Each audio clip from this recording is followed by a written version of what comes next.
विश्रवाः स्वस्ति न पूषा विश्ववेदाः स्वस्ति नस्ताक्षो अरिष्टनेमिः स्वस्ति न बृहस्पतिर्दधातु। ओम शांति शांति शांति। तेल के मर्दन से वायु तत्व शांत हो जाता है, तन के साथ साथ मन भी स्वच्छ हो जाएगा, ताकि राजा सदा उचित मार्ग को चुने और धर्म का पालन कर सके।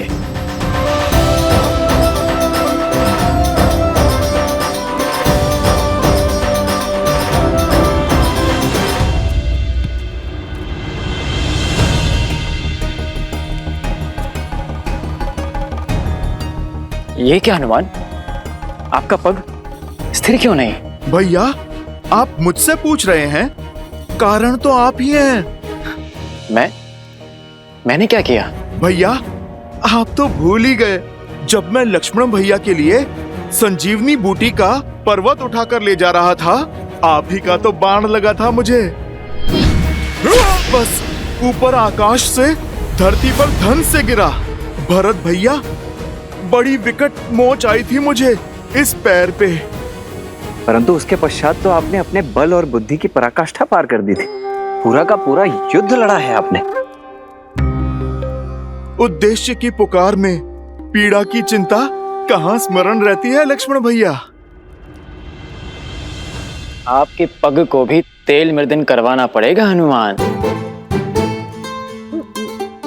भरत भैया, आपका विचार तो बहुत अच्छा है, मेरी भी यही इच्छा थी। उचित है, मैं आपको वेधशाला भिजवा देता हूँ। भरत भैया, उसकी आवश्यकता क्या है? इतना तेल प्रभु को छूकर व्यर्थ जा रहा है। यही उपयोग में मैं ले लेता हूँ। तेल का तेल, उस पे प्रभु के स्पर्श का मेल, स्वर्ण पे सुहागा।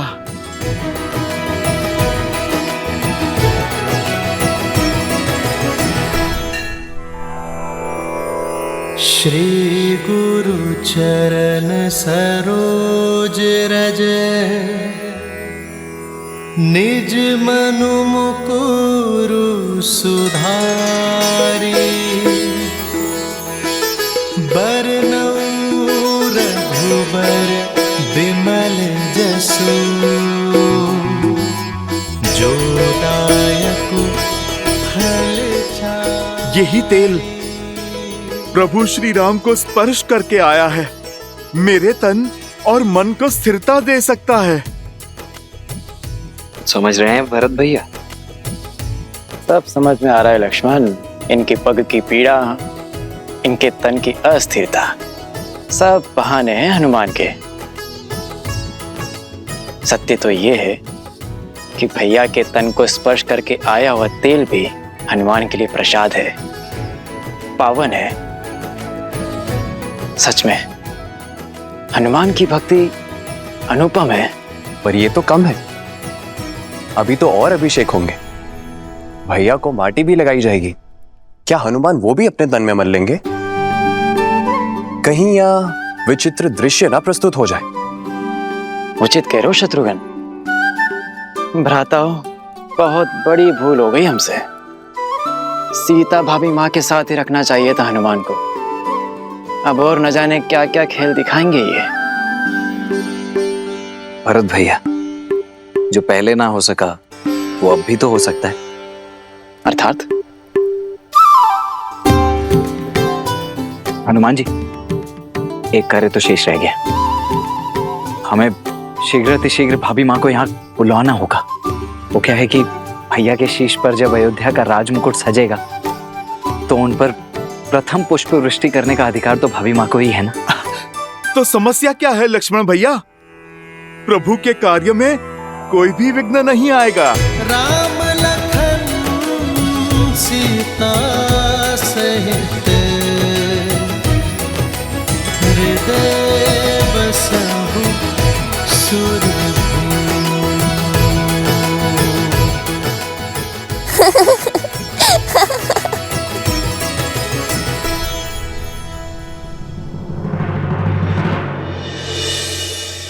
क्या हुआ देवी?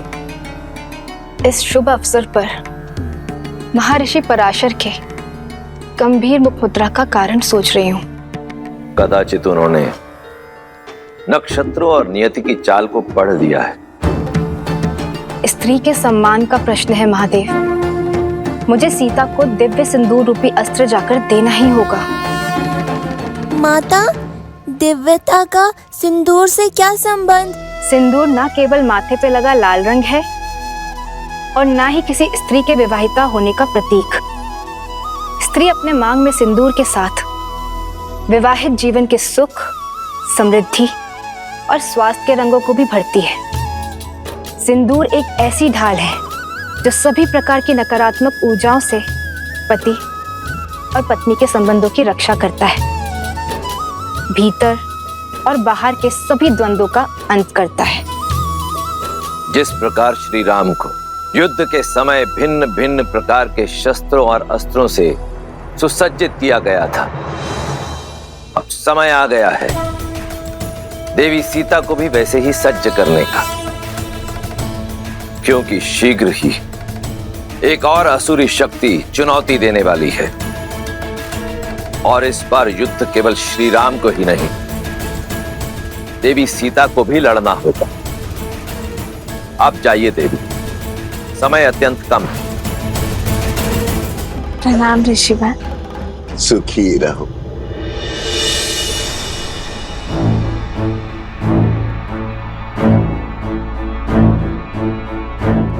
तुम्हारी सखिया कुछ विचलित लग रही है। हाँ ऋषिवर, इन्हें कुछ विचित्र स्वर सुनाई दे रहा है, किंतु मुझे कोई अनुभव नहीं हो रहा। अद्भुत। ब्रह्मांड में निरंतर अनेक ध्वनियां गूंजती रहती हैं। शब्दों और विचारों की तरंगे उठती रहती है। दुर्भाग्य होता है उन लोगों का जो उसे सुन नहीं पाते। कोई बात नहीं,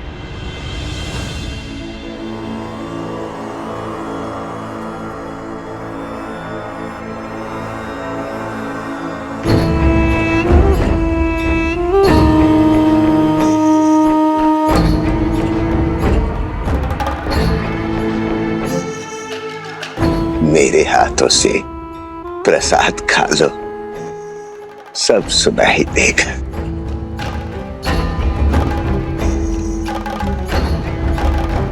लो।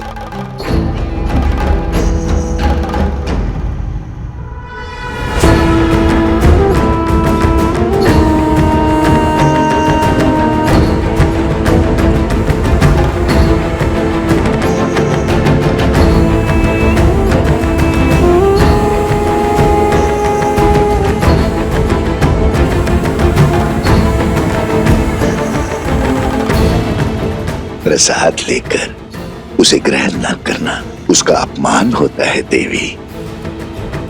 ग्रहण करो।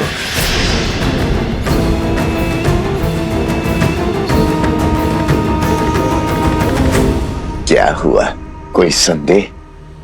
संदेह नहीं, समर्पण है ऋषिवर। श्री राम के राज्याभिषेक के लिए मैंने व्रत रखा है।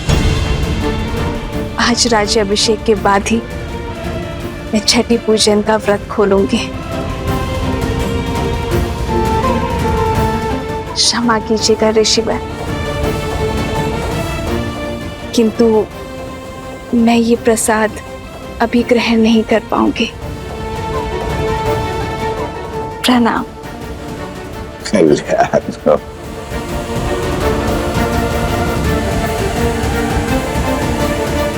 कल्याण हो।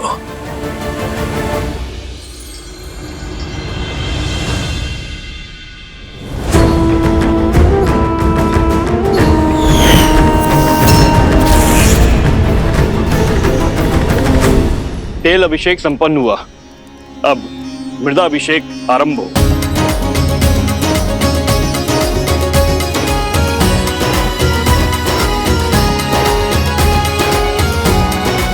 पर्वत पर देवताओं का वास होता है, इसीलिए पर्वत शिखर की माटी को राजा के मस्तिष्क पर लगाने से राजा की बुद्धि भी देवताओं की भांति तीव्र और दयालु होती है।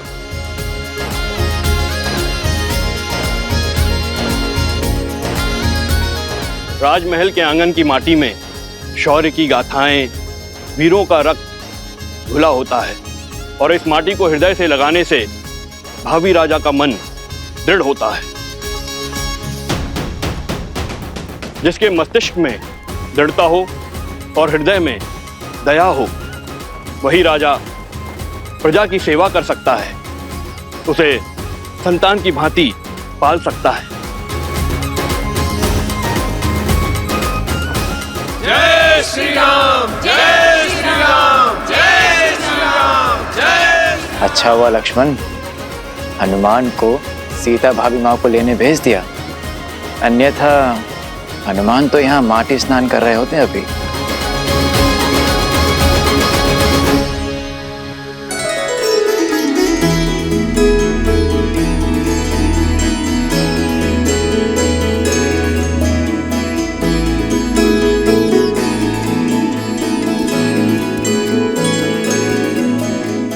कहाँ है मैया? उन्हें तो शीघ्रातिशीघ्र प्रभु के पास लेकर जाना है।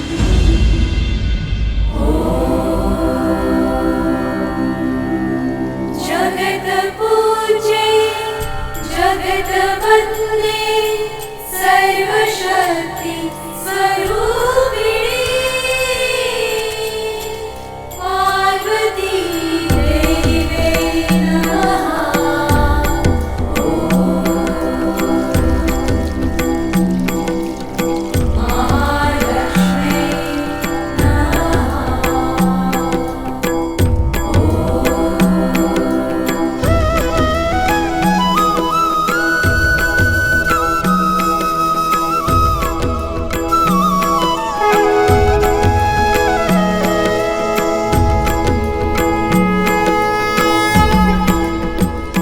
सुनिए,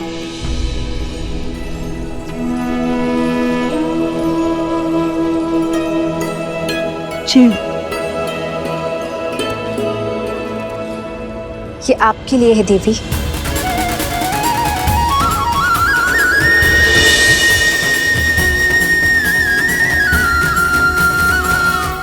आप मुझे जानती हैं? जिन देवी सीता ने स्त्री की पवित्रता और साहस को नई परिभाषा दी, उन देवी सीता को कौन नहीं जानेगा। ये पवित्र सिंदूर है।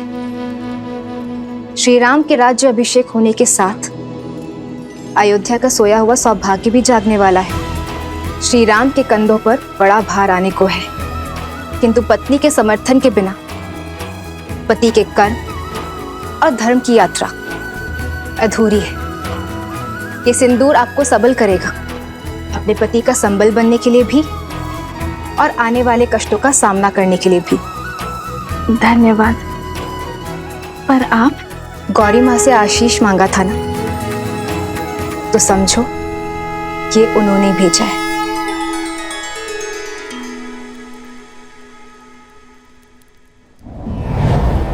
सर्वमंगल मांगल्ये शिवे सर्वार्थ साधिके शरण्ये त्र्यंबके गौरी नारायणी नमोस्तुते, नारायणी नमोस्तुते।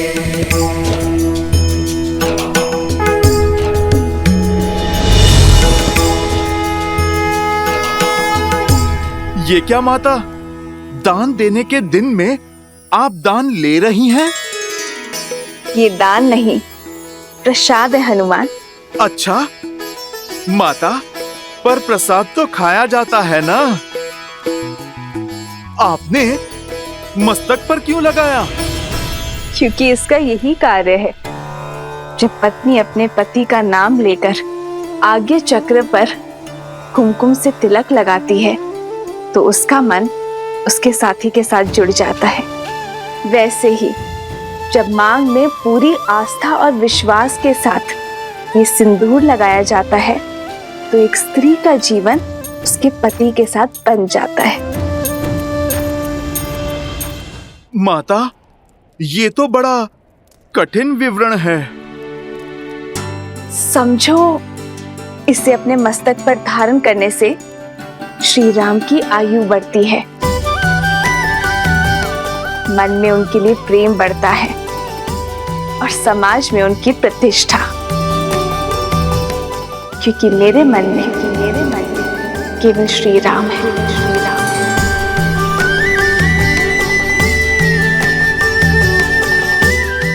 माता, आप मन मस्तक की बात करती हैं। इस भक्त के तो रोम रोम में प्रभु राम के लिए प्रार्थना उठती है माते।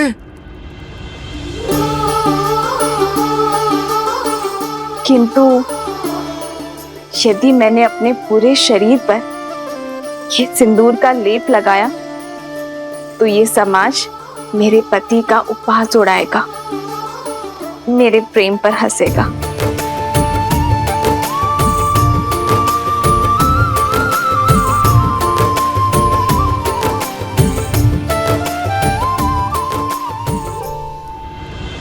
पंचगव्य अर्थात गौ माता से प्राप्त 5 उत्पाद दुग्ध, दही, घी, गौमूत्र और गौमेह, इन 5 के स्नान से संपूर्ण देह शुद्ध हो जाती है और पृथ्वी तत्व भी शांत हो जाता है, क्योंकि गौ माता ही पृथ्वी का अन्य रूप है।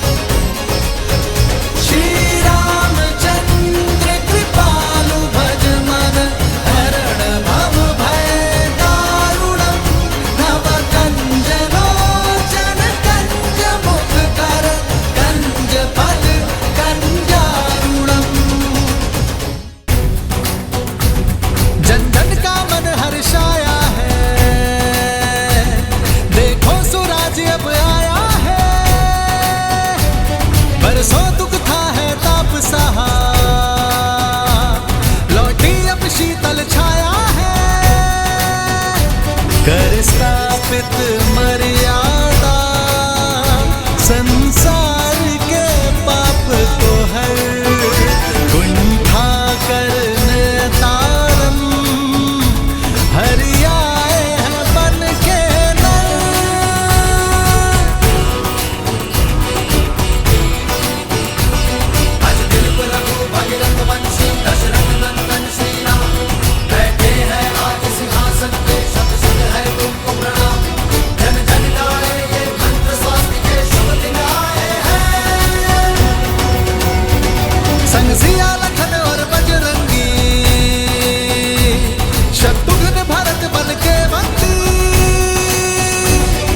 गुरुजन मात का मान बढ़ा, अब अवध के इंद्र विराजे हैं। नवदेव या संत ऋषि सब गाए मंगल गान, सरयू का गर्व बढ़ा, लिए राज मुकुट श्री राम। सियावर रामचंद्र की, सियावर रामचंद्र की, सियावर रामचंद्र की, सियावर रामचंद्र की।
राज्य अभिषेक लगभग संपन्न होने वाला है। पर मेरा हनुमान नहीं दिखाई दे रहा। कहाँ है हनुमान? लाल देह लाली लसे अरुधरि लाल लगूर, वज्र देह दानव दलत, जय जय जय कपीसुर।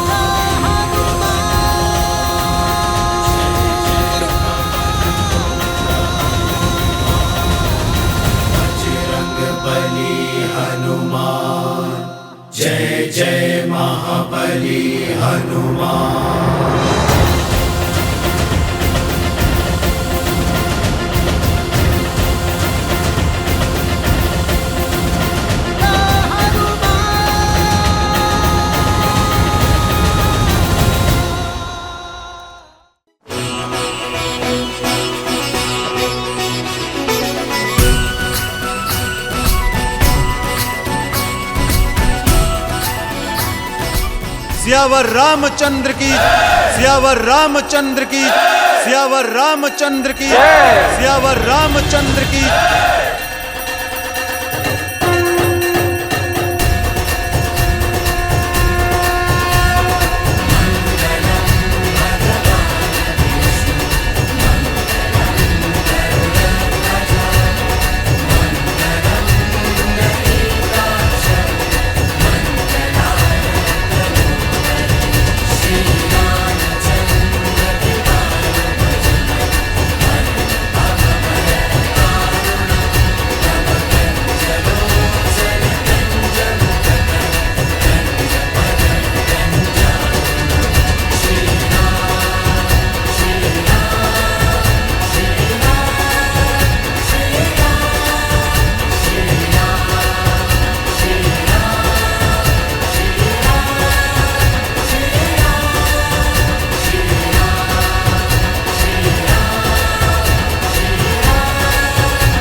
राज्य अभिषेक लगभग संपन्न होने वाला है,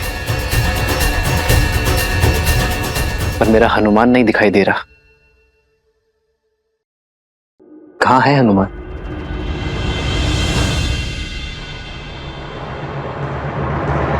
लाल देह लाली लसे अरुधरि लाल लगूर, वज्र देह दानव दलत, जय जय जय कपीसुर।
इसे अपने मस्तक पर धारण करने से श्री राम की आयु बढ़ती है, मन में उनके लिए प्रेम बढ़ता है और समाज में उनकी प्रतिष्ठा।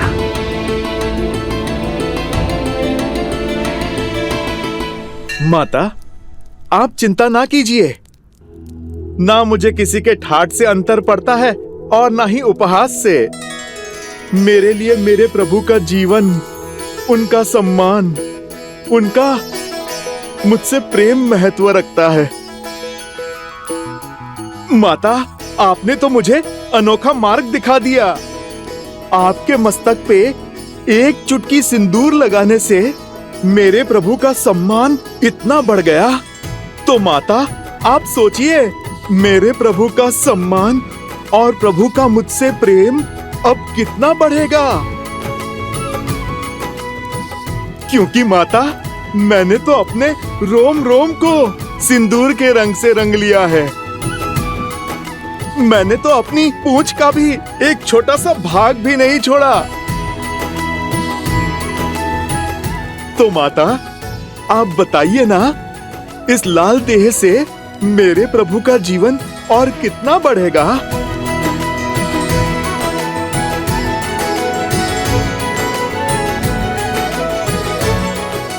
तुम्हारा प्रेम, तुम्हारी श्रद्धा, समर्पण अनंत है, अमर है हनुमान। तुम चिरंजीवी रहोगे और जब तक तुम रहोगे तुम्हारे हृदय में श्री राम का प्रेम सदा के लिए धड़कता रहेगा।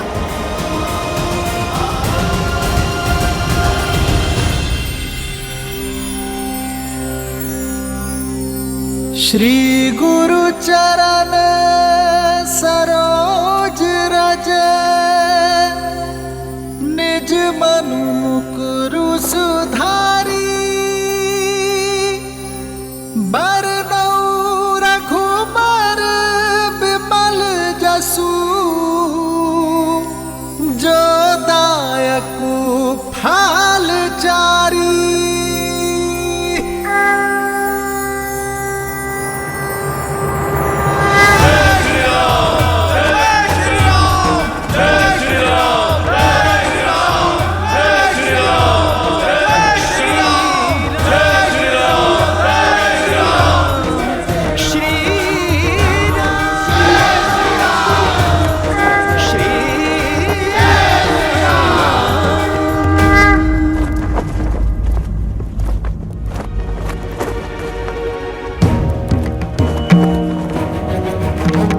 इस राज्य अभिषेक के समय की कुंडली में यह स्पष्ट है कि एक महाअसुरी शक्ति अयोध्या में प्रवेश करने वाली है।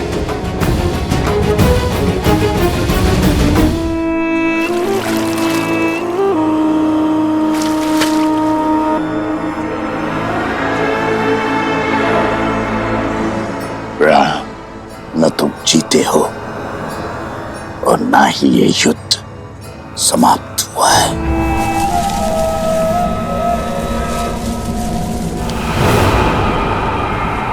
भूल हो गई मुझसे, जो आपसे सहायता की आस कर बैठी मैं, आपके द्वार पर प्रतिशोध की भिक्षा मांग बैठी मैं। अपने हाथ पे हाथ धरे देखते रहे और वहां राक्षस राज्य का अंत करने वाला वो राम, उसका राज्य अभिषेक हो गया। पराजय है ये आपकी।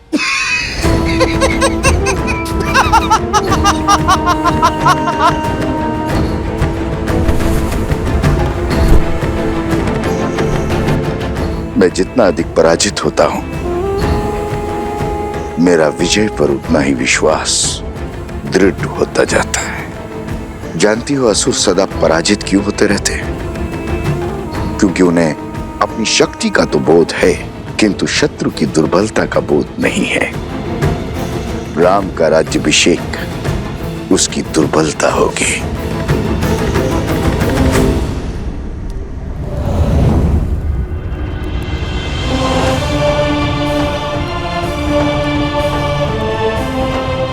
प्रणाम आचार्य। प्रणाम महर्षि। राज्य अभिषेक की कोटि कोटि बधाई हो अयोध्यापति, किंतु हर बधाई के साथ एक चुनौती जुड़ी होती। आपने पापियों का संहार तो किया, पाप का नहीं। दशानन को मारा, मगर उसकी सोच को नहीं। पाप की सोच एक ऐसा छलिया है जो बार बार स्वरूप बदलकर सामने आता है और प्रहार करता है। मैं वार करूंगा तो राम प्रतिकार करेगा। मैं युद्ध में विश्वास नहीं रखता। मैं 1000 छोटे छोटे घाव में विश्वास रखता हूं, और वो घाव मैं उसे नहीं दूंगा, उसके अपने देंगे। और जब घाव अपने देंगे तो लाचार होगा और पीड़ा भी अधिक होगी। अर्थात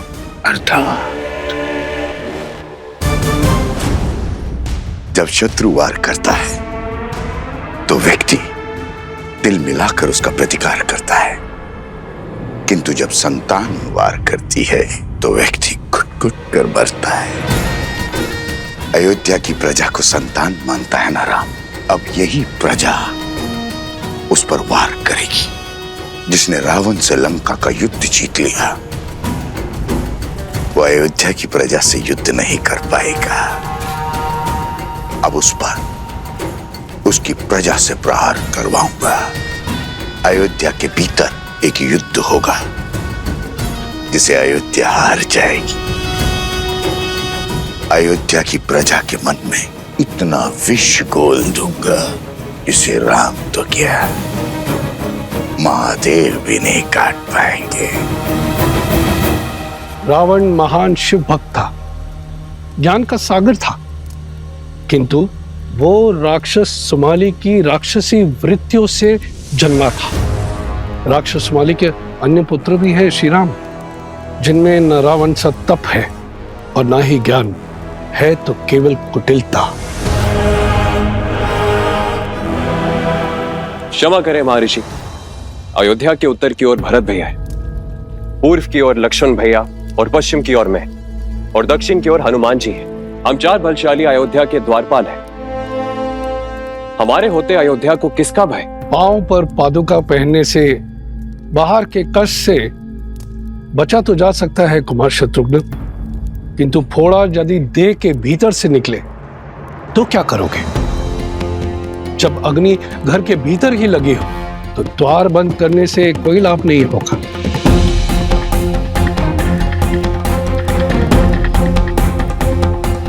रावण के पापों का अंत तो हुआ है, लेकिन उसकी सोच का नहीं। जो विपदा आने वाली है उसके अस्त्र तलवार या भाले नहीं, असत्य, लोकवाद, झूठी निंदा, ये सब उसके अस्त्र है।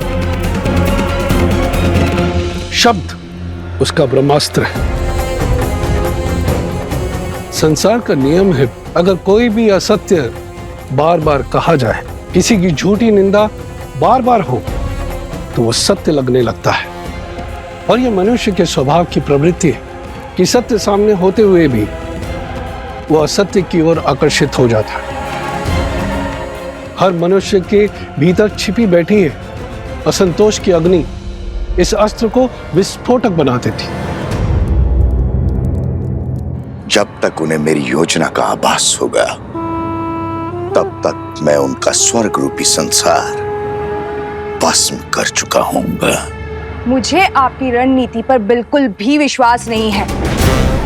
रावण भैया की शक्ति और साहस का 100वां अंश भी नहीं। अपने शत्रु से 2-2 हाथ करने की स्थान पर जुआरियों की भांति कूचक्र रचना से अंत नहीं होगा उस राम का। शांत प्रिय बहन, शांत। मैं जानता हूं कि तुम्हें मेरी शक्तियों पर संदेह है, इसलिए तुमने अपनी सहायता के लिए किसी और को भी बुलवाया। कौन है वो? हाँ, मैंने सहायता के लिए निस्थल के राजा भस्कर्ण और उनके पुत्र संहादमन को बुलाया है।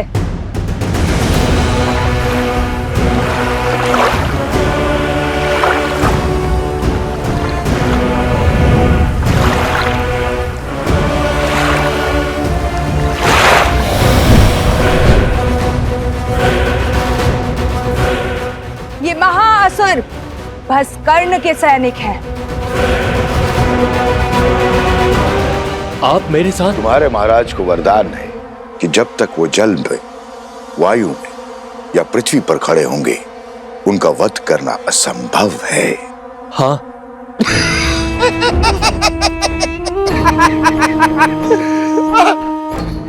जाओ करो युद्ध, किंतु एक बात स्मरण रहे, राम पर विजय केवल सहस्त्र रावण पा सकता है। जाओ, अपनी योजना को आकार दो।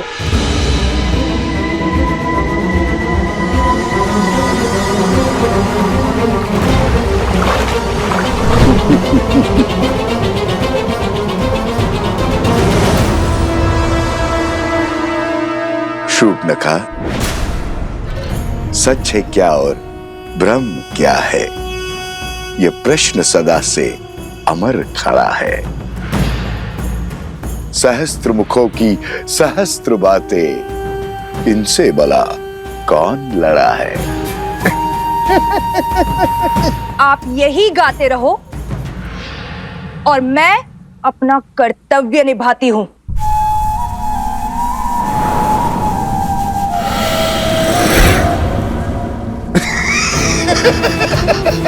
राम राज्य पर अनिष्ट की छाया तक नहीं आएगी महर्षि।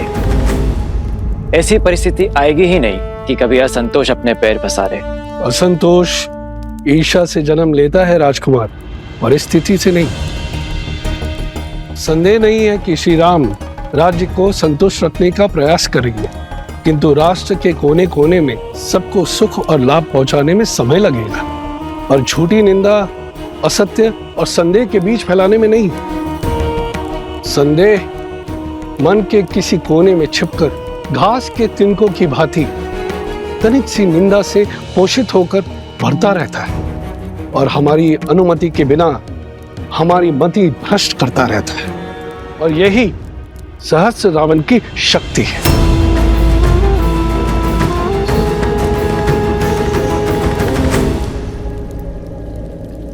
मैं राजनीति नहीं,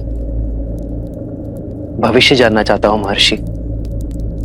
क्या छुपा है भविष्य के गर्भ में? अव्यवस्था, अराजकता, विजय भी होगी, किंतु भयंकर पीड़ा और संघर्ष के बाद। मानव जीवन तो है ही दुखों और संघर्षों का सागर, इससे भय क्या? मैं तो अयोध्या के विषय में पूछ रहा हूं महर्षि। मैं भी अयोध्या के विषय में ही बता रहा हूं राजन।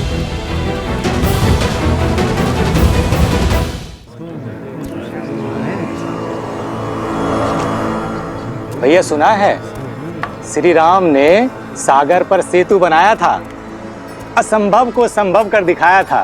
देवी देवताओं की विशेष कृपा है हमारे महाराज के ऊपर।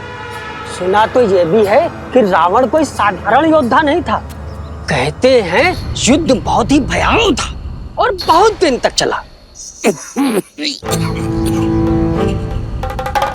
जंगल में मोर नाचा, किसने देखा? न मोर न युद्ध। अच्छा, तुम कहना चाहते हो श्री राम ने रावण को नहीं मारा? न सेतु बांधा न युद्ध हुआ। नहीं नहीं भैया, मैंने ऐसा कब कहा? अरे हुआ होगा युद्ध, पर ऐसा नहीं जैसा सब बता रहे हैं।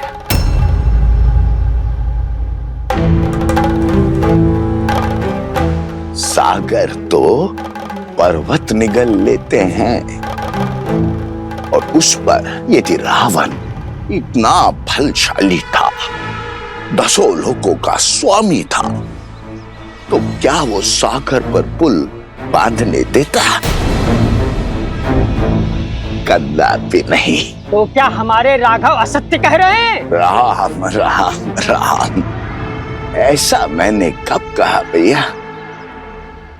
अरे श्री राम गए होंगे लंका और रावण को ललकारा होगा, और रावण भी आ गया होगा रणभूमि में, और श्री राम ने एक बाण से उसका वध कर दिया होगा, बस।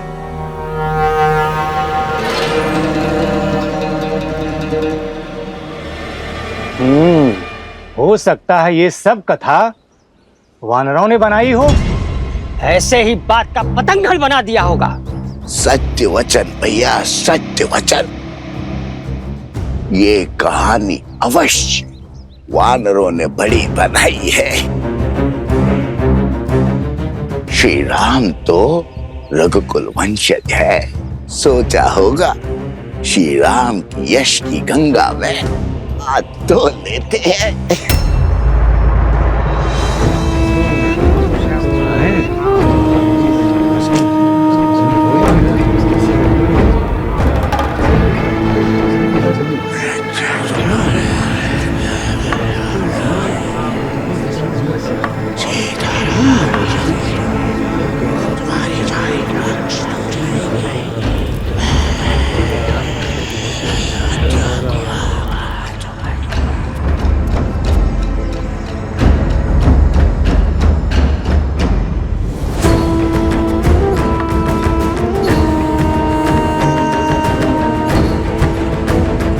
उपहास निंदा में बदलेगा और निंदा संदेह में। इस प्रकार सबके मन में संदेह रूपी सहस्त्र रावण बस जाएगा और संदेह से फैलेगा असंतोष। अब राम को मारने के लिए किसी शस्त्र की आवश्यकता नहीं।